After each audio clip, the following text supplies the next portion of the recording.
प्रेमा सिंह पटेल जी, श्री ललन यादव, श्री राम सूरत शुक्ला जी, श्री जगदीश यादव और इनके साथ ही मंच पे बैठे हुए आपके विधानसभा के सेवक प्रिय विनोद सरोज, हमारे साथी कलाकार मंडली जिन्होंने आपका मनोरंजन किया, उत्साह बढ़ाया,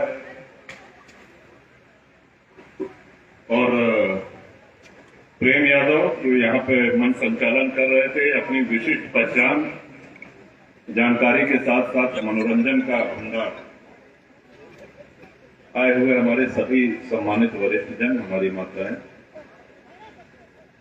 सभी हमारे अनुजवत छोटे भाई, आप सभी लोगों का अभिवादन। और जिनके लिए हम सब लोग यहाँ पे आए हैं, जिनको आशीर्वाद देने और जिनके हाथ में हीरागंज टाउन एरिया की विकास की डोर थमाने के लिए, उनको आशीर्वाद देने के लिए आप आए हैं, आदरणीय निर्मला जी एवं सभी साथी। अक्सर ये होता है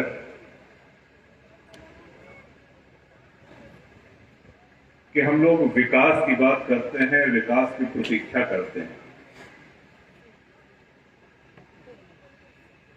लेकिन चुनाव बीत जाने के बाद विकास तो बहुत दूर की बात है, जननेता का जिसको आपने चुना रहता है उसके दर्शन तक नहीं हो पाते। जो यहां बुजुर्ग हैं उनको थोड़ा पहले ले चलना चाहेंगे। लगातार 6 बार से आप रामनाथ सरोज जी और उसके बाद विनोद को आशीर्वाद देकर के अपने सेवक के रूप में दायित्व दिए हैं, जिम्मेदारी दिए हैं, आपके बीच में रहते हैं। लेकिन हम तब की बात करेंगे जब रामनाथ सरोज जी का पहला चुनाव था सन 96 में, और जब आते थे, क्योंकि नई पीढ़ी जो है, जो नौजवान है, जिनका या तो उस समय जन्म नहीं हुआ था या जन्म हुआ भी था तो इतनी परिपक्वता नहीं थी, इतनी समझ नहीं थी कि वो देख समझ सके, तो उस समय गांव में जाने के लिए रास्ते नहीं थे, बिजली नहीं थी, पेयजल नहीं था,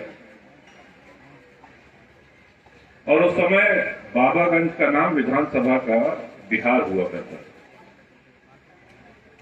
तो जौनन गांव में जाई रामनाथ सरोज जी के प्रचार के बारे सब लोग यह कहा साहब, एक तो एक विधानसभा का नाम बिहार है और जे आवा तो बिहार कह के चल दे थे, निकल दे थे, हम तो झेलत रह जाए थी, पाई नहीं। और यही कारण है, आप ध्यान दीजिए, रामनाथ सरोज जी के पहले कभी कोई दोबारा नहीं निर्वाचित हुआ बिहार से। बड़ी उम्मीद से बिहार विधानसभा की जनता अपने जनप्रतिनिधि को निर्वाचित करती, लेकिन निर्वाचित होने के बाद उस विधायक का कभी पता नहीं चलता। और यही कारण थे कि एक समय में बिहार विधानसभा सबसे पिछड़ी विधानसभाओं में गिनी जाती। समय बीता, आपका आशीर्वाद मिला, और आशीर्वाद आपने एक कर्मठ साथी को दिया, एक ऐसे साथी को दिया जिसका चुनाव प्रचार के समय जो व्यवहार रहता है, वही जब आप चुनाव जीता देते हैं, वही व्यवहार, वही शिष्टाचार चुनाव जीतने के बाद भी रहता है। और ये बहुत महत्वपूर्ण बात है। चुनाव प्रचार के समय प्रत्याशी जितना विनम्र, जितना जनसुलभ होता है, चुनाव जीतने के बाद भी अगर वही स्वभाव बनाए रखे तो जनता का आशीर्वाद कभी उसके ऊपर से हट नहीं सकता। समय बीता और जनसत्ता दल का गठन हुआ। जनसत्ता दल का गठन लखनऊ में एक ऐतिहासिक रैली के रूप में हुआ, आप सब लोग उसके साक्षी बने। कुंडा और बाबागंज की धरती पे जन्मा ये दल, इसका बीजारोपण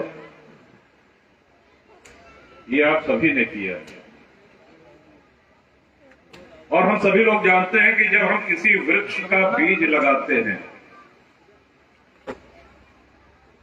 तो जो व्यक्ति बोता है वो पेड़, उसके ऊपर ये दायित्व होता है, जिम्मेदारी होती है कि पेड़ तो लगा दे, लेकिन समय के साथ साथ एक खाद पानी देते रहे। तो उसी खाद पानी देने के क्रम में प्रतापगढ़ में पूरे उत्तर प्रदेश में सबसे ज्यादा टाउन एरिया की घोषणा हुई है और उसी क्रम में हीरागंज टाउन एरिया का गठन हुआ है, आप सब लोग जानते हैं। और ये कहा जाए कि वजीरपुर जो अभी तक ग्रामवासी कहे जाते थे वो अब नगरवासी कहे जाएंगे। काफी चीजें बदलेंगी। अभी तक आपका विकास आपके प्रधान जी किया करते थे, दौड़ते थे। अब वही विकास, वही आपकी समस्याओं का समाधान टाउन एरिया की अध्यक्षा करेंगी।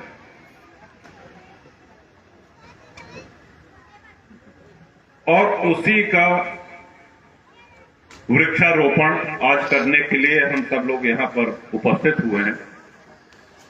तो पेड़ जो है कई प्रकार के होते हैं।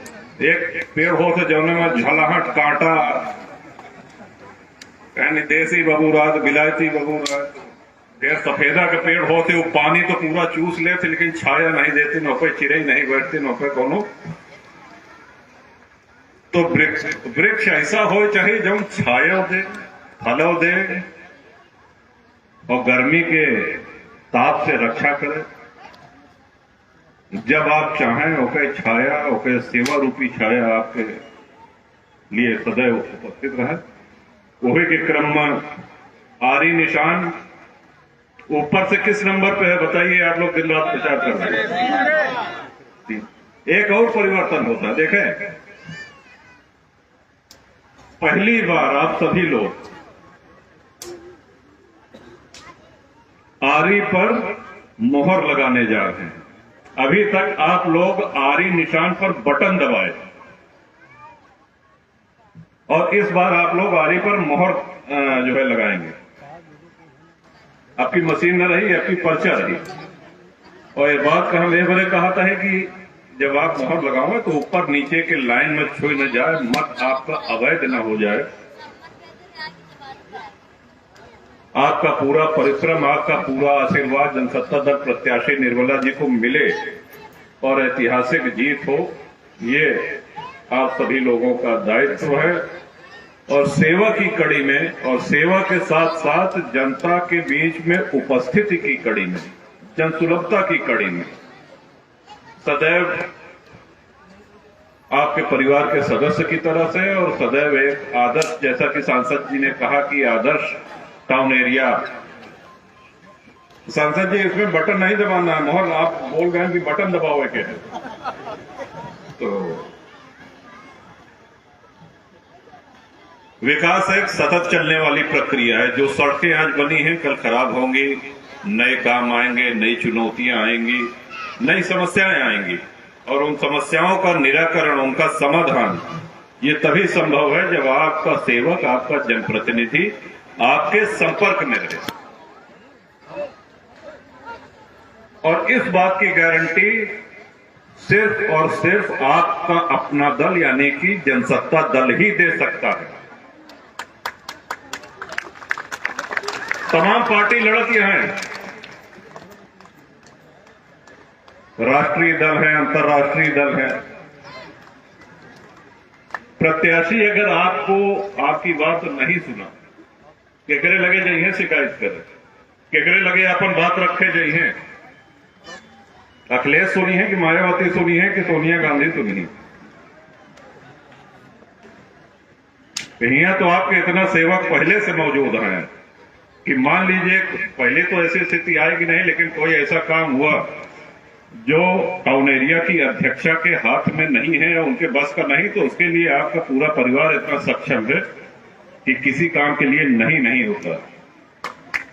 हमेशा सदैव सेवा में तत्पर, और यही विश्वास और विकास की कड़ी है कि इतने कम समय में आपके जनसत्ता दल का संख्या बल 3 हो गया। विधानमंडल में 3 विधायक हैं, हम हैं, विनोद हैं और गोपाल जी हैं। तो आपका जनसत्ता दल 2 राष्ट्रीय पार्टी से बड़ी हैसियत में आज विधानसभा में हो गया है, कांग्रेस और बसपा। और ये कब, जब बगैर किसी अन्य दल से गठबंधन किए, आपके बल पर किसी दूसरे दल की बैसाखी नहीं ली गई, तब आपने आशीर्वाद दिया, विनोद विजयी हुए और जनसत्ता दल का खाता खुला। तो इस नगर निकाय के चुनाव में आपकी प्रत्याशी आरी चुनाव निशान से आपके बीच में है निर्मला जी, और ऊपर से तीसरे नंबर पे कंफर्म आना सब। तो ऊपर से तीसरे नंबर पर माताओं को अवश्य बता दें। एक सुझाव और है कि कहां मतदान केंद्र होगा, इसको भी आप लोग पहले से सबको बताते चलें। अधिक से अधिक मतों से आपका पूरा पूरा आशीर्वाद आरी के चुनाव निशान पे पड़ेगा। इस भरोसे के साथ, इस विश्वास के साथ और आपके दिए हुए इस आशीर्वाद के साथ आपके बीच में से विदा लेता हूं, आशीर्वाद चाहता हूं। बहुत बहुत धन्यवाद। जय जन सत्ता।